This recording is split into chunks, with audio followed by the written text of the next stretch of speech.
ജ്യോതിഷ ഹസ്തരേഖ സംബന്ധമായ ഈ എളിയ വീഡിയോയിലേക്ക് എല്ലാവർക്കും സ്വാഗതം. ഇന്ന് പറയാൻ പോകുന്നത് ഉറക്കത്തിൽ ഈ പറയുന്ന ഒരു സ്വപ്നം കണ്ടു കഴിഞ്ഞാൽ നിങ്ങളുടെ ജീവിതം ഉടൻ മാറാൻ പോകുന്നു എന്നുള്ളൊരു സൂചനയാണ്. അപ്പം നമ്മൾ വിചാരിക്കും, എടാ ഉറക്കത്തിൽ ഒരു സ്വപ്നം കണ്ടാൽ എങ്ങനെ ജീവിതം മാറാൻ പോകുന്നത്? ഞാൻ പറഞ്ഞുതരാം. ഉറക്കം എന്ന് പറയുമ്പോൾ നമ്മൾ ഡീപ്പ് സ്ലീപ്പിൽ, അതായത് ഒരു മണിക്കും ഒരു 3 മണിക്ക് ഇടയ്ക്കുള്ള നമ്മളെപ്പോലും യാതൊരു ബോധവുമില്ലാതെ കിടന്നുറങ്ങുന്ന ഉറക്കത്തിൻ്റെ ഡീപ്പ് സ്ലീപ്പിൽ ആ ഒരു സമയത്ത് ആണ് നമ്മളുടെ ബോധത്തിലേക്ക് ചില എനർജികൾ, അത് ചിലപ്പോൾ ദേവന്മാർ അല്ലെ മഹർഷിമാർ അല്ലെങ്കിൽ പിതൃക്കൾ, ഇവരുടെയൊക്കെ ചില എനർജികൾ നമ്മളുടെ ബോധവുമായി കണക്റ്റ് ആകുന്ന സമയമാണത്. ഈ സമയത്ത് ചിലപ്പോൾ നമ്മൾ ചില സ്വപ്നങ്ങൾ കാണാറുണ്ട്. അതിൽ ഞാൻ ഇന്ന് പറയാൻ പോകുന്ന കാര്യം, ചിലപ്പോൾ നമ്മൾ മരിച്ചവരെ സ്വപ്നം കാണാറുണ്ട്. ഇപ്പം ഈ മരിച്ചവരെ ഈ 1:30 3 മണിക്കും ഇടയിലാണ് കാണുന്നതെങ്കിൽ അതൊരു സൂചനയാണ്. അതായത് അവർ ആ എനർജി നമ്മുടെ ബോധവുമായിട്ട് ബന്ധപ്പെട്ട് നമ്മളോട് എന്തെങ്കിലും പറയാൻ അല്ലെങ്കിൽ നമ്മൾക്കൊരു സന്ദേശം തരാൻ ആഗ്രഹിക്കുമ്പോഴാണ് പലപ്പോഴും നമ്മുടെ ബോധത്തിലേക്ക് വരുന്നത്. അല്ലാതെ അവർക്ക് നമ്മുടെ ബോധത്തിലേക്ക് വരേണ്ട കാര്യമില്ല. അപ്പോൾ അങ്ങനെ കണ്ടു കഴിഞ്ഞാൽ അതൊരു സൂചനയാണ് നമ്മുടെ ജീവിതത്തിൽ ഉടനെ ഒരു മാറ്റം വരാൻ പോകുന്നു. അപ്പോൾ അത് നമ്മൾ മനസ്സിലാക്കി അത് പ്രയോജനപ്പെടുത്താൻ വേണ്ടി ചില കാര്യങ്ങൾ ചെയ്യണം. അപ്പോഴാണ് ജീവിതം മാറുന്നത്. അപ്പം ഇത് നമ്മളൊരു സ്വപ്നം ഇതുപോലെ കണ്ടു കഴിഞ്ഞായിരിക്കും അടുത്തൊരു ദിവസം ഒരാൾ വന്നിട്ട് പറയുവാണ്, ഒരു ക്ഷേത്രത്തിലേക്ക് ഒരു അന്നദാനത്തിന് ചെയ്യാവോ, അല്ലെങ്കിൽ ഏതെങ്കിലും ഒരു അനാഥാലയത്തിലേക്ക് അന്നദാനത്തിന് ചെയ്യാവോ എന്നൊക്കെ പറഞ്ഞ് ചിലർ ചിലപ്പോൾ നമ്മളെ അന്വേഷിച്ച് വരും. ഇതൊക്കെ ചിലപ്പം ഒരു മരിച്ചവരെ ഒരു സ്വപ്നം കണ്ട് കഴിഞ്ഞു 1 ദിവസമോ 2 ദിവസമോ അല്ലെങ്കിൽ ഒരാഴ്ച കഴിഞ്ഞോ ഒക്കെ ചിലപ്പോൾ അങ്ങനെ ചില കാര്യങ്ങൾ സംഭവിക്കാം. എന്ന് വെച്ചു കഴിഞ്ഞാൽ നമ്മളുടെ ജീവിതം മാറാനുള്ള സമയമായി. അതിന് ചില കാര്യങ്ങൾ കൂടെ ചെയ്യണം എന്നൊരു സൂചനയാണ് അത് തരുന്നത്. പിന്നെ അല്ലാതെ നമ്മൾ പലപ്പോഴും മരിച്ചവരെയൊക്കെ ചിന്തിച്ചിരുന്ന് സ്വപ്നം കാണാറുണ്ട്. ആ സ്വപ്നത്തിന്റെ കാര്യമല്ല ഞാൻ പറഞ്ഞത്. അതിൽ കാര്യമൊന്നുമില്ല. ഈ 1 മണിക്കും 3 മണിക്കും ഇടയിൽ നമ്മൾ മരിച്ചവരെ ചിലപ്പോൾ സ്വപ്നത്തിൽ വരികയാണെന്നുണ്ടെങ്കിൽ അതിൽ ചില കാര്യങ്ങളുണ്ട്. അതൊരു സൂചനയാണ്, ജീവിതം മാറാൻ പോകുന്നു എന്നുള്ളൊരു സൂചനയാണ്. അതിന് ചില കാര്യങ്ങൾ മനസ്സിലാക്കി നമ്മൾ പിന്നീട് പ്രവർത്തിച്ചാൽ നമ്മുടെ ജീവിതത്തിൽ എന്നേക്കുമായി സർവ്വ ഐശ്വര്യങ്ങളും സമ്പത്തും എല്ലാ തടസ്സങ്ങളും മാറി എല്ലാ കാര്യങ്ങളും നിവൃത്തിയാകും എന്നുള്ളതാണ്. അത് ചില കാര്യങ്ങൾ ചെയ്താൽ. അപ്പം അത് ഞാൻ പറഞ്ഞുതരാം. അതിനെക്കുറിച്ച് വിശദമായിട്ട് പറഞ്ഞു തരുന്നുണ്ട്. പിന്നെ ഇത് വൈശാഖ മാസമാണ്. ഈ വൈശാഖ മാസം വിഷ്ണുവിന് ഏറ്റവും പ്രിയപ്പെട്ട മാസമാണ്. അപ്പോൾ അതിന് വൈശാഖ മാസം ഇപ്പം നരസിംഹ ജയന്തി അടുത്ത് വരികയാണ്. അപ്പോൾ അതിനെക്കുറിച്ചും ചില രഹസ്യമായ കാര്യങ്ങൾ പറഞ്ഞുതരാം, നിങ്ങൾക്ക് പ്രയോജനം ലഭിക്കുന്ന. അന്നേ ദിവസം നിങ്ങൾ ചെയ്യേണ്ട ഒരു കാര്യം, സിമ്പിളായിട്ടുള്ളൊരു കാര്യമാണ്, അത് ഞാൻ പറഞ്ഞുതരാം. അപ്പോൾ അത് വീഡിയോ മുഴുവൻ കാണാൻ ശ്രമിക്കുക. പിന്നെ എല്ലാ മാസവും നമുക്ക് നരസിംഹത്തിന് ഞാൻ ഇന്ന് പറയാൻ പോകുന്ന കാര്യങ്ങൾ മാസത്തിൽ ഒന്നെങ്കിലും ചെയ്യാം. വൈശാഖ മാസം അല്ലേ പോലും ചെയ്യാം. പക്ഷെ വൈശാഖ മാസം ഈ ഏപ്രിൽ 30 2026 അന്ന് നിങ്ങൾ നിശ്ചയമായിട്ടും ചെയ്യേണ്ട ചില കാര്യങ്ങളുണ്ട് നരസിംഹസ്വാമി ക്ഷേത്രത്തിൽ. അതെല്ലാം പറഞ്ഞുതരാം, മിസ് ചെയ്യരുത്. വീഡിയോ അവസാനം വരെ കാണാൻ ശ്രമിക്കണം. അപ്പം ഞാൻ എല്ലാ കാര്യങ്ങളും വിശദമായിട്ട് പറഞ്ഞു തരുന്നുണ്ട്. അതിനു മുമ്പ് ഒരു കാര്യം പറയാം, നേരിട്ട് കൺസൾട്ടിങ് ഇല്ല, വാട്സപ്പ് വഴി മാത്രമേ ഉള്ളൂ. സംഖ്യാജ്യോതിഷം, ഹസ്തരേഖ, ഗ്രഹനില ഇതൊക്കെയാണ് വിശകലനം ചെയ്യുന്നത്. നിങ്ങൾക്ക് താല്പര്യമുണ്ട് വാട്സപ്പിൽ ഇടുക, ഫ്രീ ആകുമ്പോൾ ഞാൻ റിപ്ലൈ തരും. എങ്ങനെ ചെയ്യുന്നതെന്ന് പറയും. ഞാൻ നല്ല കാര്യങ്ങൾ മാത്രമേ പറയാറുള്ളൂ. അത് കേട്ടിട്ട് ആവശ്യമുള്ളവർക്ക് ചെയ്യാം, അല്ലെ ചെയ്യാതിരിക്കാം. സാഹചര്യം പറഞ്ഞതേ ഉള്ളൂ. ഫോൺ വിളിച്ചാൽ കിട്ടത്തില്ല, നേരിട്ട് വന്നാലും നോക്കാൻ സാധിക്കത്തില്ല. കാരണം വാട്സപ്പിലെ വർക്ക് തന്നെ സമയത്തിന് തീരുന്നില്ല. അതുകൊണ്ടാണ്. ഇനിയിപ്പം ഞാൻ ഈ വിഷയം, ഇന്ന് പറഞ്ഞ വിഷയത്തെക്കുറിച്ച് വിശദമായിട്ട് പറഞ്ഞുതരാം. ഇത് നിങ്ങളുടെ ജീവിതത്തിൽ 100 അല്ല 101% ഗുണം ചെയ്യും. ഈ സ്വപ്നത്തിൽ ഈ പറയുന്ന ഒരു സ്വപ്നം കണ്ടു കഴിഞ്ഞാൽ നിങ്ങൾ എന്ത് ചെയ്യണമെന്നുള്ളതാണ്. പറഞ്ഞു മനസ്സിലായല്ലേ? അതോടാണ് കാര്യം കിടക്കുന്നത്. സ്വപ്നം കണ്ട് സ്വപ്നത്തിന് വഴിക്ക് വിടുക. പക്ഷെ നിങ്ങൾ ചെയ്യേണ്ട ചില കാര്യമുണ്ട്. ഈ 1 മണിക്കും 3 മണിക്കും ഇടയ്ക്കാണ് നിങ്ങൾ മരിച്ചവരെ കാണുന്നതെങ്കിൽ നിങ്ങൾ ചെയ്യേണ്ട ചില കാര്യങ്ങളുണ്ട്. അല്ല സ്വപ്നത്തിന് പുറകെ പോകുകയൊന്നും വേണ്ട. നിങ്ങളുടെ ജീവിതത്തിൽ ചില കാര്യങ്ങൾ ചെയ്തു കഴിയുമ്പോൾ ജീവിതത്തിൽ നല്ല മാറ്റം ഉണ്ടാകും. അങ്ങനെ മാറ്റം ഉണ്ടാക്കാൻ വേണ്ടിയാണ് അവർ ആ സ്വപ്നത്തിൽ വരുന്നത്. ഒരു സൂചന നൽകുന്നതാണ്. അപ്പം അതിനെക്കുറിച്ച് ഞാൻ വിശദമായിട്ട് പറയാം. എല്ലാവരും ഈശ്വരൻ അനുഗ്രഹിക്കട്ടെ. ഓം നർപ്പവി നർപ്പവി നർപ്പവി. അപ്പോൾ നമ്മൾ ഉറക്കത്തിൽ ഞാനീ പറഞ്ഞ സമയത്ത് ഡീപ്പ് സ്ലീപ്പിൽ നമ്മളെ ഒന്നും അറിയാത്ത ഒരവസ്ഥയുണ്ട് ഉറക്കത്തിൻ്റെ. അതായത് 1 മണിക്കും 3 മണിക്കും ഇടയ്ക്കാണ് ആ ഡീപ്പ് സ്ലീപ്പ് സംഭവിക്കുന്നത്, ഉറക്കത്തിൻ്റെ അഗാധമായ ഒരു അവസ്ഥ. അവിടെ അവിടെ ആ ഒരു അവസ്ഥയിൽ ചിലപ്പോൾ നമുക്ക് ഈ നമ്മളുടെ മരിച്ചുപോയവരുടെ ചില അനുഭവം, ചില സ്വപ്നത്തിലോ ആ ഒരു ഡീപ്പ് സ്ലീപ്പിന് തൊട്ട് മുമ്പായിട്ട്, ഡീപ്പ് സ്ലീപ്പിലോട്ട് ചെന്ന് കഴിയുമ്പോൾ ഒന്നുമില്ല, അതിന് തൊട്ട് മുമ്പായിട്ടുള്ള അവസ്ഥയിൽ, അതായത് 1:30ക്കും 3 മണിക്കും ഇടയ്ക്കുള്ള ഉറക്കത്തിൻ്റെ ഒരു അവസ്ഥയിൽ നമ്മൾ മരിച്ചുപോയവരെ ചിലപ്പം സ്വപ്നത്തിൽ വരാറുണ്ട്. അങ്ങനെ വന്നു കഴിഞ്ഞാൽ അവർ നമുക്ക് ചില സന്ദേശങ്ങൾ, അല്ലെ നമ്മുടെ ജീവിതം മാറാൻ വേണ്ടി ചില സൂചനകൾ നൽകാൻ വേണ്ടിയാണ് വരുന്നത്. അത് നമ്മുടെ ബോധവും അവർ എനർജിയുമായിട്ടാണ് കണക്റ്റ് ആകുന്നത്. അതുകൊണ്ടാണ് ഉറങ്ങുന്ന സമയത്ത് അത് കണക്റ്റ് ആകുന്നത്. കാരണം ഉണർന്നിരിക്കുമ്പം ആ ഒരു നമ്മുടെ ബോധം അത്ര ഡീപ്പായിട്ട് പോകത്തില്ല. അപ്പം നമ്മൾ ഉറങ്ങുമ്പോൾ നമ്മുടെ മനസ്സ് എല്ലാത്തിൽ നിന്നും ഡിറ്റാച്ച് ആകും. നമ്മുടെ മനസ്സ് എല്ലാത്തിൽ നിന്നും, എല്ലാ ചിന്തകളിൽ നിന്നും പോയി ഒരു ഡീപ്പ് സ്ലീപ്പിലേക്ക് വരുന്നത്, ഉറക്കത്തിലേക്ക് വരുന്നതിന് തൊട്ട് മുമ്പ് ഇതുപോലുള്ള എനർജികൾക്ക് നമ്മളായിട്ട് കണക്റ്റ് ആകാൻ പറ്റും. അപ്പോൾ നമ്മുടെ സ്വപ്നത്തിൽ അവർ ചിലപ്പം കാണുന്നു. കണ്ടു കഴിയുമ്പം നമ്മൾ ഉണർന്ന് എഴുന്നേറ്റിട്ട്, അല്ലെങ്കിൽ സ്വപ്നത്തിൻ്റെ പുറകെ പോകേണ്ട കാര്യമില്ല. നമ്മൾ മനസ്സിലാക്കേണ്ട ഒരു കാര്യമുണ്ട്, അതിനനുസരിച്ച് പ്രവർത്തിക്കേണ്ട ചില കാര്യങ്ങളുണ്ട്, അത്രയേ ഉള്ളൂ. അല്ല സ്വപ്നത്തിൻ്റെ പുറകെ ഒന്നും പോകണ്ട. ഇപ്പം നമ്മൾ ഇങ്ങനെ മരിച്ചവരെ കാണുകയാണെങ്കിൽ പിതൃപ്രീതി വേണം എന്നുള്ളൊരു സൂചനയാണ്.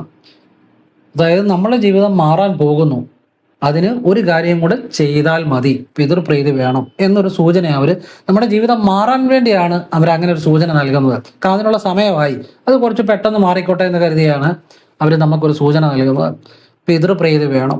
അപ്പം അതിന് നമ്മൾ എന്താണ് ചെയ്യേണ്ടത്? ചിലപ്പോൾ നമ്മൾ അറിയാതെ പോലും, നമുക്കിതൊന്നും അറിയത്തില്ലേ പോലും, ചിലപ്പം സ്വപ്നം കണ്ടു കഴിഞ്ഞു, ഒരാഴ്ച കഴിഞ്ഞു, ഒരു അടുത്ത ദിവസം കഴിഞ്ഞായിരിക്കും ഒരാൾ ആരെങ്കിലും വന്നിട്ട് പറയുന്നു, ക്ഷേത്രത്തിൽ അന്നദാനമുണ്ട്, നിങ്ങളത് പങ്കെടുക്കണം, അല്ലെ അന്നദാനത്തിന് ഒരുക്കാൻ വേണ്ടി സഹായിക്കണം, അല്ലെങ്കിൽ അന്നദാനത്തിന് നിങ്ങളുടേതായ ഒരു സംഭാവന ചെയ്യണം, ഇങ്ങനെയൊക്കെ പറഞ്ഞ് ചില ആളുകൾ വരും. അല്ലെ ചില ആളുകൾ വന്നിട്ട് പറയും, ഞങ്ങൾ ഗുരുവായൂർ പോകുന്നു, ഞങ്ങൾ കൂടെ വരുന്നോ? ഇപ്പം ഈ ഗുരുവായൂർ പോവുക എന്ന് പറഞ്ഞാൽ അത് ഭഗവാന്റെ പിതൃപ്രീതി എല്ലാം കിട്ടും. കാരണം എന്താണെന്ന് ചോദിച്ചു കഴിഞ്ഞാൽ, ഈ ചില ക്ഷേത്രങ്ങളിൽ പ്രത്യേക ചൈതന്യമുണ്ട്. എല്ലാ ക്ഷേത്രങ്ങളിലും ചൈതന്യമുണ്ട്, ശക്തിയുമുണ്ട്. അതിനുപരി ചില ക്ഷേത്രങ്ങളിലേക്ക് പ്രത്യേക ചൈതന്യം കൂടുതലാണ്. അപ്പം അങ്ങനെ വിശിഷ്യ ചൈതന്യം കൂടുതലുള്ള ചില ക്ഷേത്രങ്ങളിൽ നമുക്ക് പോകാൻ അപ്പോൾ അവസരം ഉണ്ടാവും. ഞങ്ങളല്ലെ കൊട്ടിയൂർ പോകുന്നു, അല്ലെ ഗുരുവായൂർ പോകുന്നു, അല്ലെ തിരുനെല്ലി പോകുന്നു, അല്ലെ അമ്പലപ്പുഴ പോകുന്നു എന്നൊക്കെ പറഞ്ഞ് ചില ആളുകൾ നമ്മുടെ അടുത്ത് വന്നിട്ട് ചോദിക്കും, വരുന്നോ? അല്ലെ പളനി പോകുന്നു, ഇങ്ങനെയൊക്കെ വന്നിട്ട് നമ്മുടെ അടുത്ത് ചോദിക്കും, നിങ്ങളോട് വരുന്നോ? ചിലപ്പോൾ നമുക്ക് അതുവരെ പോകാൻ പറ്റാത്തത് നമുക്ക് ചിലപ്പോൾ ആ സമയം തോന്നും പോകണമെന്ന്. മാത്രമല്ല അതിനുള്ള അവസരമല്ല ഒത്തുവരികയും ചെയ്യും. അതിൻ്റെ അർത്ഥം എന്നാന്ന് ചോദിച്ചു കഴിഞ്ഞാൽ, നമ്മൾ ഇതുപോലെ ചൈതന്യം കൂടുതലുള്ള ക്ഷേത്രങ്ങളിൽ പോകുമ്പോൾ ആ പിതൃപ്രീതി ഉണ്ടായി വരും, നമ്മളുടെ ആ കർമ്മദോഷം മാറും, നമ്മുടെ പിതൃക്കൾ കൂടാണ് അതിൻ്റെ അനുഗ്രഹം കിട്ടുന്നത്. അതായത് നമ്മളുടെ DNA എന്ന് പറഞ്ഞു കഴിഞ്ഞാൽ നമ്മുടെ വീട്ടിൽ മുമ്പ് ജീവിച്ചിരുന്ന നമ്മുടെ തലമുറയുടെ ആ DNA നമ്മുടെ DNA കണക്റ്റഡ് ആണ് എന്ന് വെച്ച് കഴിഞ്ഞാൽ, ഇപ്പം ഞാനിപ്പോൾ ജ്യോതിഷം ചെയ്യുന്നു, എൻ്റെ അപ്പൂപ്പന് കുറച്ച് ജ്യോതിഷം അറിയായിരുന്നു, ആ DNA കണക്ഷനാണ് എനിക്ക് കിട്ടിയത്. എന്ന് പറഞ്ഞ പോലെ എൻ്റെ അച്ഛൻ നല്ലതായിട്ട് ഫുട്ബോൾ കളിക്കും, അപ്പോൾ എൻ്റെ അച്ഛൻ്റെ പെങ്ങളുടെ മോൻ നല്ല വോളിബോൾ പ്ലെയറാണ്. അപ്പോൾ ഇതിലെ DNA കണക്ടിവിറ്റിയാണ്.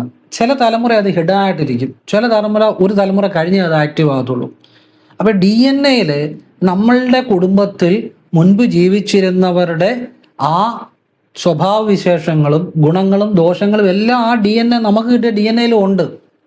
പറഞ്ഞാൽ മനസ്സിലായി. ചിലത് പറയത്തില്ല, ഇവൻ്റെ അപ്പൂപ്പൻ്റെ സ്വഭാവമാണ് എന്നൊക്കെ പറഞ്ഞ പോലെ ആ DNA ഉണ്ടത്. അപ്പം ആ DNA എന്ന് പറഞ്ഞാൽ ആ DNA നമ്മളുടെ മുമ്പ് ജീവിച്ചിരുന്ന ആളുകൾ ചെയ്ത കർമ്മത്തിൻ്റെ, അവർ ചെയ്ത പുണ്യത്തിൻ്റെയും പാപത്തിൻ്റെയും കൂടെ ഒരു എഫക്റ്റും കാണും. അപ്പം നമ്മളെ DNA ശുദ്ധി വരുമ്പോൾ നമ്മുടെ ബോധത്തിൽ, നമ്മുടെ ശരീരത്തിൻ്റെ സൂക്ഷ്മാണുക്കളിൽ വരെ ആ ഈശ്വരബോധം നിറയുമ്പോൾ അവരുടെ ആ എനർജിയും കൂടെ പ്യൂരിഫൈ ചെയ്യും.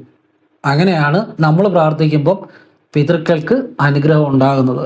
അതായത് അവരുടെയും DNA ഒന്നാണ്. അപ്പോൾ അവരിപ്പോൾ ഊർജ്ജതലത്തിലാണെങ്കിൽ പോലും നമ്മളുടെ ഉള്ളിലെ ബോധം, എനർജി എല്ലാം കണക്റ്റഡാണ്. നമ്മുടെ ഉള്ളിലെ ബോധം ശുദ്ധീകരിക്കുമ്പോൾ അവിടെയും അവരെത്ര ആ പിതൃലോകത്ത് ഇരുന്നുകൊണ്ട് അവിടെ എനർജിയും ശുദ്ധീകരിക്കപ്പെടും. നമ്മൾ ചെയ്യുന്ന നന്മകൾ അവർക്കും ഗുണം ചെയ്യും. അതുകൊണ്ടാണ് പിതൃപ്രീതിക്ക് നമ്മൾ അന്നദാനം ചെയ്യുന്നത്. ഇപ്പം ഞാൻ കുറേ അന്നദാനം ചെയ്തു കഴിഞ്ഞാൽ എൻ്റെ കുടുംബത്തിലെ ആ പിതൃക്കൾക്കും അതിൻ്റെ ഈശ്വരാനുഗ്രഹം അവിടെ ഉണ്ടാവും. അപ്പോൾ അവരുടെ മനസ്സ് സന്തോഷിക്കും. അപ്പോൾ ഓട്ടോമാറ്റിക്കായിട്ട് നമുക്കത് അനുഗ്രഹമായിട്ട് വരും. അങ്ങനെയാണ് പിതൃപ്രീതി ഉണ്ടാകുന്നത്. മനസ്സിലാവുന്നുണ്ടോ? അപ്പോൾ നമ്മൾ ചൈതന്യവത്തായ ക്ഷേത്രങ്ങളെ ദർശനം നടത്തുമ്പോൾ അവിടുത്തെ ദേവതയുടെ അനുഗ്രഹം നമുക്കുണ്ടാകുമ്പോൾ, ചൈതന്യം കൂടുതലുള്ള ക്ഷേത്രങ്ങൾ എന്ന് പറഞ്ഞാൽ അങ്ങനെയുള്ള അത് അവിടുത്തെ പ്രതിഷ്ഠയുടെ ആയിരിക്കും, അവിടുത്തെ ആ ഭാവത്തിൻ്റെ ആയിരിക്കും, അവിടുത്തെ പൂജകളുടെ ആയിരിക്കും. ഇതിൻ്റെയൊക്കെ പിന്നെ ചൈതന്യം കൂടുതലുള്ള ക്ഷേത്രങ്ങളിൽ പലപ്പോഴും അന്നദാനം വഴിപാട് നടക്കാറുണ്ട്. അപ്പോൾ അതിൻ്റെ എല്ലാം പുണ്യം ആ ദേവന് കിട്ടും, അല്ലെ ദേവിക്ക് കിട്ടും. അതുകൊണ്ടൊക്കെ ആയിരിക്കും ചില ക്ഷേത്രങ്ങളിൽ ചൈതന്യം കൂടുതലായിട്ട് കാണപ്പെടുന്നത്. അപ്പൊ അങ്ങനെയുള്ള ക്ഷേത്രത്തിൽ നമ്മൾ ദർശനം നടത്തിയാൽ അവിടുത്തെ ചൈതന്യത്തിന്റെ ചെറിയൊരു അനുഗ്രഹം പോലും നമ്മളുടെ ജീവിതം വലിയ രീതിയിൽ മാറ്റും. അതാണ് അതിന്റെ രഹസ്യം. മനസ്സിലാവുന്നുണ്ടോ? അവിടെ ഇങ്ങനെയുള്ള നമുക്കൊരു ഒരു ഒരു ഒരു ഒരു ചൈതന്യം കൂടുതലുള്ള ഒരു ക്ഷേത്രത്തിൽ പോകാൻ ചിലപ്പോൾ അവസരം കിട്ടും. നമ്മൾ അവിടെ ചെന്ന് കഴിഞ്ഞ് പ്രാർത്ഥിച്ചു കഴിയുമ്പോൾ നമ്മളുടെ ബോധം നമ്മളുടെ ഉള്ളിലേക്ക് ഈശ്വരാനുഗ്രഹം വരുമ്പോൾ നമ്മുടെ പിതൃക്കൾക്കും അവർക്കും അതിന്റെ ഗുണമുണ്ടാകും. അവർക്കും ആ പിതൃലോകത്തിൽ ഈശ്വര്യമായ സദ്ഗതി ഉണ്ടായിക്കൊണ്ടിരിക്കും. നമ്മളൊരു അന്നദാനം ചെയ്യുമ്പോൾ ആ പിതൃക്കൾക്ക് അനുഭവം. കാരണം നമ്മളുടെ എനർജിയും നമ്മളുടെ DNA-യും അല്ലെ നമ്മുടെ ബോധവും അവരുടെ എനർജിയായിട്ട് കണക്റ്റഡ് ആണ്. പിന്നെ മനസ്സിലായില്ലേ? അപ്പൊ അതുകൊണ്ട് നമ്മളുടെ നമ്മുടെ ബോധത്തിൽ ആ ശുദ്ധമായ ഈശ്വരബോധം ഉണ്ടായി വരുമ്പോൾ പിതൃക്കൾക്കും അതിൻ്റെ ഈശ്വരമായ സദ്ഗതി ഉണ്ടായി ഇവർ ഈശ്വരഗതിയെ പ്രാപിക്കുമ്പം നമുക്ക് വലിയ അനുഗ്രഹങ്ങൾ ഉണ്ടായി വരും. കാരണം അവർ ആ ഈശ്വരനെ പ്രാപിക്കുമ്പം പിന്നെ അവർ ഈശ്വരനെ പ്രാപിച്ചു കഴിഞ്ഞാൽ അതിനപ്പുറത്തൊന്നുമില്ല. അപ്പോഴത്തേനും നമ്മളുടെ ജീവിതത്തിൽ അതുപോലുള്ള അനുഗ്രഹങ്ങൾ നമുക്ക് ഓട്ടോമാറ്റിക്കായിട്ട് കിട്ടിയിരിക്കും എന്നുള്ളതാണ്. അപ്പം ഇങ്ങനെ ഈ ഒരു സൂചന നമ്മൾ മനസ്സിലാക്കി നമ്മൾ ചിലപ്പം ചിലർക്ക് അന്നദാനം ചെയ്യാൻ അവസരമായിരിക്കും. അപ്പം ഇതുപോലെയുള്ള സത്പ്രവർത്തികൾ ചെയ്യാൻ അവസരം കിട്ടും. അങ്ങനെ ഇപ്പം പിതൃക്കൾ ഇതുപോലെ സ്വപ്നത്തിൽ മരിച്ചവർ വന്നു, അത് കഴിഞ്ഞായിരിക്കും ചിലപ്പോൾ എനിക്കൊരു സത്പ്രവൃത്തി ചെയ്യാൻ അവസരം കിട്ടും. ഒരാൾക്ക് ആഹാരം മേടിച്ചു കൊടുക്കാൻ പറ്റും. അതിനൊക്കെ അവസരങ്ങൾ ഒരുങ്ങും. അല്ലെ ഒരാൾക്ക് ഇച്ചിരി വെള്ളം കൊടുക്കുക, ആഹാരം കൊടുക്കുക, ഇച്ചിരി സന്തോഷം കൊടുക്കുക, അല്ലെ ഒരാളെ സഹായിക്കുക. ഇങ്ങനെയുള്ള അവസരങ്ങളൊക്കെ ചിലപ്പോൾ അത് കഴിഞ്ഞ് തന്നെ വന്നു ചേരും. അപ്പം നമ്മളുടെ ഉറക്കത്തിൽ ഞാനീ പറഞ്ഞ സമയത്ത് അല്ലാതെ നമ്മൾ സ്വപ്നങ്ങളൊക്കെ കാണും. അതിൻ്റെ കാര്യമൊന്നുമില്ല. നമ്മളിപ്പം ചിലപ്പോൾ നമ്മുടെ മരിച്ചു പോയവരെ കുറിച്ച് ചിന്തിച്ചിരിക്കുമ്പോൾ ചിലപ്പോഴൊക്കെ സ്വപ്നം കാണും. ആ സ്വപ്നത്തിൽ കാര്യമില്ല. ഒരു 1 മണിക്കും 3 മണിക്കും ഇടയ്ക്ക് നമ്മളുടെ ചിന്തയിൽ, നമ്മുടെ ബോധത്തിൽ, ഉറക്കത്തിൽ ഈ മരിച്ചവർ വന്നു പോകുന്നുണ്ടെങ്കിൽ അതൊരു സൂചനയാണ്. നമുക്ക് പിതൃപ്രീതികരങ്ങളായ കാര്യങ്ങൾ ചെയ്യണമെന്നുള്ള ഒരു സൂചനയാണ് നൽകുന്നത്. അപ്പൊ അതിനനുസരിച്ച് നമ്മൾ പിന്നെ സ്വപ്നത്തിന് പുറകെ പോകേണ്ട, സ്വപ്നം വിട്ടേക്കുക. പക്ഷെ അതിനനുസരിച്ച് നമ്മൾ പ്രവർത്തിക്കണം. പിതൃപ്രീതിക്കുള്ള കാര്യങ്ങൾ ചെയ്യണം. അതിന് പ്രധാനമായിട്ട് ചെയ്യാവുന്നത് നിങ്ങൾ ചൈതന്യം കൂടിയ ക്ഷേത്രങ്ങൾ ദർശനം നടത്തുക. വലിയ മാറ്റം ഉണ്ടാകും. അന്നദാനങ്ങൾ പറ്റുന്ന പോലെ ചെയ്യുക. ക്ഷേത്രത്തിലും ചെയ്യുക, അല്ലാതെയും ചെയ്യുക. പിന്നെ നിങ്ങൾ അടുത്തുള്ള ക്ഷേത്രത്തിലും നിങ്ങൾ പോകണം. ആ അടുത്തുള്ള ദേവതയെ മറന്നിട്ടൊന്നും ചെയ്യരുത്. ആ ദേവനെ നിങ്ങളെ കൊണ്ട് പറ്റുന്ന വഴിപാടുകൾ ചെയ്യുക. അവിടുത്തെ ക്ഷേത്രത്തിലെ പുരോഗമന പ്രവർത്തനങ്ങളിൽ പങ്കാളിയാകുക. അവിടെ അന്നദാനം ഉണ്ട്, അതിനെ സഹായിക്കുക. നമ്മളെ കൊണ്ട് പറ്റുന്നുണ്ടെങ്കിൽ നമ്മളെ കൊണ്ട് പറ്റുന്ന പോലെ ഒരു വിഹിതം കൊടുക്കുക.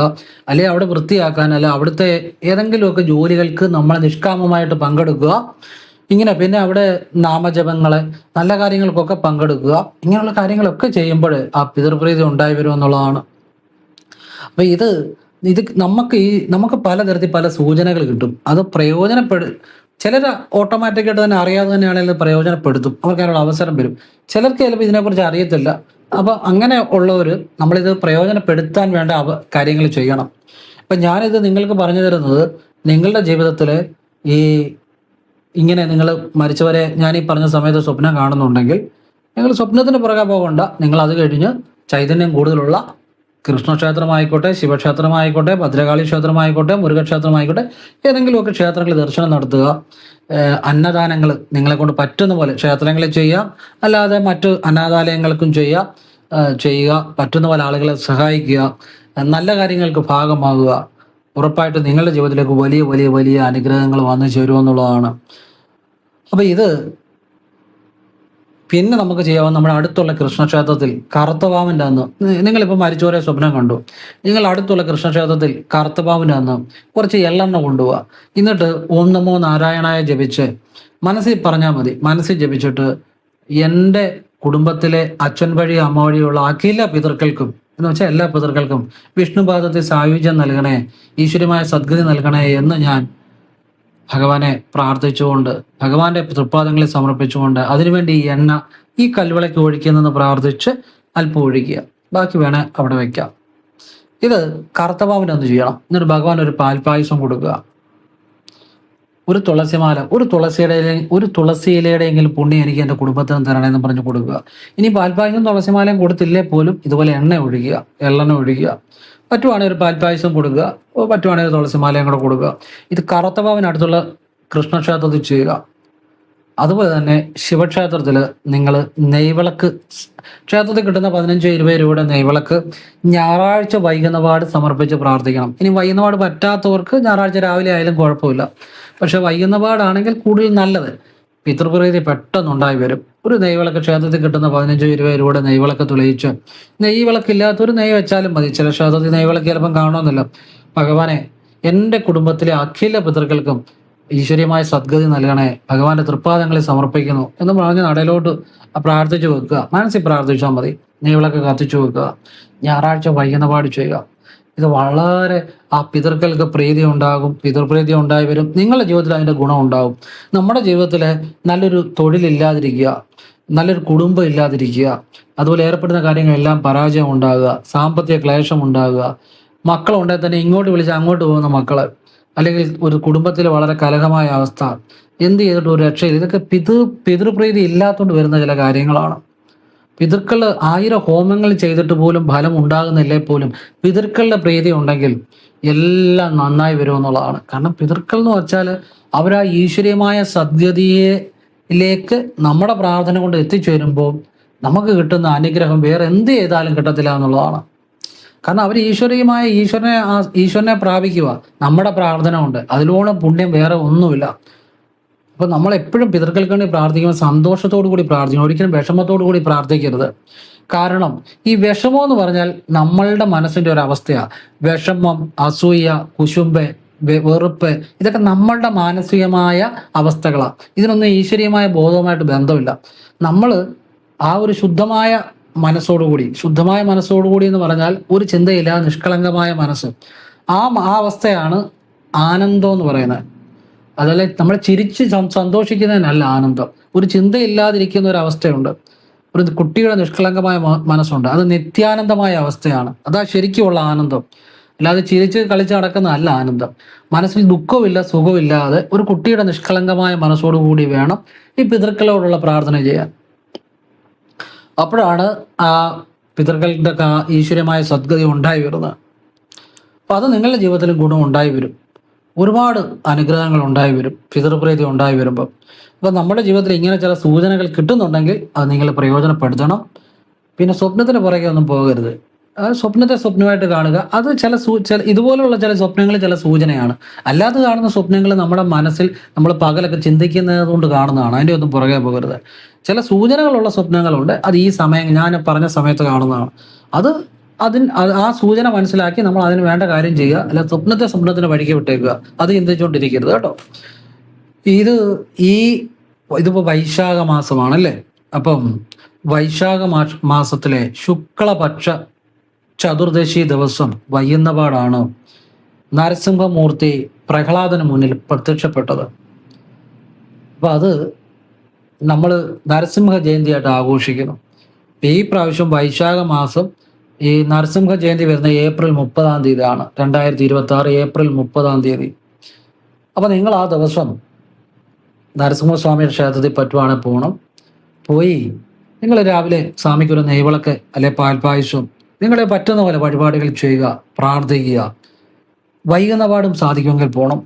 വൈകുന്നപാടും ചെയ്യാൻ പറ്റുന്ന വഴിപാടുകൾ ചെയ്യുക. നിങ്ങൾക്ക് അന്നേ ദിവസം ചെയ്യേണ്ട ഒരു കാര്യം ഞാൻ പറഞ്ഞുതരാം. നിങ്ങൾ നരസിംഹസ്വാമി ക്ഷേത്രത്തിൽ പോകുമ്പോൾ കഴിവതും സ്വാമിയുടെ ആ ചിത്രം, നരസിംഹസ്വാമിയുടെ ആ ഒരു മനസ്സിൽ ആ ചിത്രം തന്നെ ഒന്ന് എപ്പോഴും മനസ്സിൽ കാണാൻ ശ്രമിക്കുക. എന്ന് വെച്ചാൽ ഫ്രീ ആയിട്ടിരിക്കുമ്പോൾ ഈ ദിവസം നരസിംഹസ്വാമി ജയന്തിയുടെ അന്ന് ആ നരസിംഹസ്വാമിയുടെ ആ ചിത്രം എന്ന് വെച്ചാൽ റോഡിൽ കൂടെ നടക്കുമ്പോഴോ ജോലി ചെയ്യുമ്പോഴോ ഒന്നും മനസ്സിൽ കാണണ്ട. നിങ്ങൾ ആ ക്ഷേത്രത്തിൽ ചെന്ന് കഴിയുമ്പോൾ നിങ്ങൾ ഫ്രീ ആയിട്ടിരിക്കുമ്പം കൂടുതൽ സമയം ആ ചിത്രം മനസ്സിൽ കണ്ട് ഓം നമോ നാരായണായ ജപിക്കുക. പിന്നെ നരസിംഹമൂർത്തിയെ പ്രാർത്ഥിക്കുക. ആ ചിത്രത്തെ നമ്മൾ മനസ്സിൽ ധ്യാനിച്ചിരുന്നാൽ തന്നെ അന്നേ ദിവസം അത് ചെയ്താൽ വലിയ അനുഗ്രഹം ഉണ്ടാകും. അതാണ് എനിക്ക് പറയാനുള്ള, നിങ്ങൾക്ക് പറഞ്ഞു തരാനുള്ള രഹസ്യവിദ്യ. അതിന് ശക്തിയുണ്ട്. അപ്പം ഈ വൈശാഖ മാസത്തിലെ നരസിംഹസ്വാമി ജയന്തി ദിവസം ഭഗവാന്റെ അനുഗ്രഹം, പ്രത്യേക അനുഗ്രഹം നിങ്ങൾക്ക് ഉണ്ടാകും എന്നുള്ളതാണ്. മാത്രമല്ല ക്ഷിപ്ര അവതാരമാണ് നരസിംഹസ്വാമിയുടെ. ക്ഷിപ്ര അവതാരം എന്ന് വെച്ചാൽ പെട്ടെന്നുള്ള അവതാരം അല്ലേ? അപ്പൊ നമുക്ക് അതുപോലെ പെട്ടെന്ന് ബലവും തരും. പെട്ടെന്ന് ബലവും തരുന്നത്. പ്രഹ്ലാദനെ തൂണ് പിളർന്നു വന്നാണ് ഭഗവാൻ പ്രഹ്ലാദന്റെ മുന്നിൽ പ്രത്യക്ഷപ്പെട്ടത്. തൂണിലും തുരുമ്പിലും ഉണ്ട് എന്നുള്ള ഒരു ഒരു ഒരു അറിവാണ് ഭഗവാൻ നൽകുന്നത്. ഭഗവാന് പ്രഹ്ലാദന്റെ ഭക്തിയിൽ അതീവമായി പ്രസാദിച്ച് ഈ വൈശാഖ മാസത്തിലെ ശുക്ലപക്ഷ ചതുർദശി വൈകുന്ന പാട് ഇതുപോലെ ഒരു സന്ധ്യയിലാണ് തൂണ് പിളർന്നു വന്ന് ആ ഹിരണ്യകശിപുവിനെ വധിച്ചു പ്രഹ്ലാദനെ സംരക്ഷിക്കുന്നത്. അപ്പം ഭഗവാന്റെ ക്ഷിപ്ര അവതാരമാണ്, 4ാമത്തെ അവതാരമാണ്. അപ്പം ഭഗവാന്റെ ആ ക്ഷിപ്ര അവതാരത്തെ നമ്മളും അന്നേ ദിവസം, നമ്മളിപ്പോൾ നരസിംഹസ്വാമി ജയന്തിയായിട്ട് ആചരിക്കുന്ന ഏപ്രിൽ 30, 2026 ആ ദിവസം നമ്മളും ഭഗവാനെ പൂർണ്ണ ഭക്തിയോടെ, മനഃശുദ്ധിയോടെ, ഭഗവാന്റെ ആ രൂപത്തെ മനസ്സിൽ കണ്ടുകൊണ്ട് തന്നെ ഭഗവാന്റെ ഓം നമോ നാരായണായ ജപിക്കണം. കാരണം ഭഗവാൻ നാരായണന്റെ അവതാരം ഇതല്ല. അപ്പൊ ഭഗവാനെ ആ ഓം നമോ നാരായണായ ജപിച്ചിട്ട് നരസിംഹസ്വാമിയെ നിങ്ങൾക്ക് വിളിക്കാം. നരസിംഹസ്വാമിയെ വിളിച്ചാൽ പൂർണ്ണ ഫലം ഉണ്ടാകും. സ്വാമിയെ ധ്യാനിക്കാം. നിങ്ങൾക്ക് സ്വാമിക്ക് പാനക വഴിപാട്, അന്നേ ദിവസം പാനകമൊക്കെ ഒരുപാട് പാനക വഴിപാട് കാണും. ഒരുതരം ശർക്കര പായസമാണ്. പാനക വഴിപാട് ചെയ്യുന്ന നല്ലതാണ്. നിങ്ങളുടെ ശത്രുദോഷങ്ങൾ മാറും, ദുരിതങ്ങൾ മാറും, സാമ്പത്തിക ഐശ്വര്യം ഉണ്ടാകും. പാൽപ്പായസം നല്ലതാണ്, നെയ്വിളക്ക് നല്ലതാണ്. നിങ്ങളെ കൊണ്ട് പറ്റുന്ന വഴിപാട് ചെയ്യുക. ആ ക്ഷേത്രത്തിൽ നിന്ന് അല്പനേരം സ്വാമിയെ ധ്യാനിക്കുക. പ്രത്യേക ഫലമാണ്. ശുദ്ധമായ മനസ്സോടുകൂടി ധ്യാനിക്കുക. ഇത് നിങ്ങൾക്കെല്ലാം പ്രയോജനം ഉണ്ടാകട്ടെ എന്ന് പ്രാർത്ഥിക്കുന്നു. ഓം നർപ്പവി നർപ്പവി നർപ്പവി.